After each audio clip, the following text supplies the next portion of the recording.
The Scaled Daily Scrum is a very important part of Scrum at Scale. So first off, you don't need a Scaled Daily Scrum if you just have one Scrum team, right? And also if you have a couple of Scrum teams, but they're so dispersed inside of your large organization that they don't have any contact, they don't have any magnetism between them because they don't need to work together. You don't need the Scaled Daily Scrum. You can just stick to the Daily Scrum inside of your teams. However, if you have a couple of teams that are working together, such as, let's say, 5 teams working together on some functionality, and they have to work very closely together because they're working on the exact same thing, right? And one team isn't enough, then it might make very good sense to actually hold the Scaled Daily Scrum event. And what it basically is, it's a mirror of the Daily Scrum, just on a more abstract level, on a scaled level. So in your Daily Scrum, what do?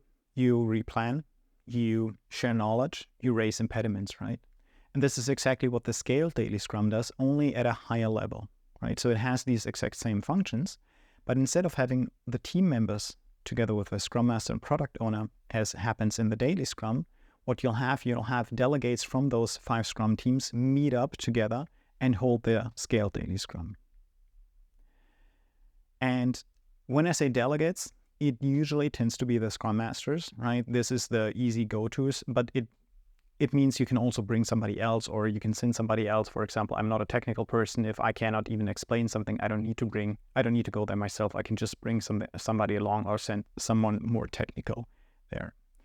The Scaled Daily Scrum, usually what's good practice is to have it happen immediately after the Daily Scrum. So let's say those 5 teams have their Daily Scrums at 9. Then the Scaled Daily Scrum happens at 9:15. All the Scrum Masters meet there.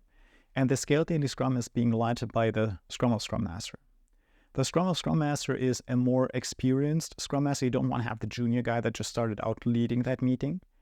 And that's usually a person that can actually solve impediments on a higher level, right? Because if the teams are not able to solve an impediment by themselves, which they should try to do, they bring it to the Scaled Daily. And then, of course, maybe one of the other Scrum Masters already has a solution, but if not, the Scrum of Scrum Master is supposed to run with it and try to solve that. If you're interested in learning more about Scrum at Scale and how the Scaled Daily Scrum works, I run regular seminars on this topic. You can find out more at teamflow.de.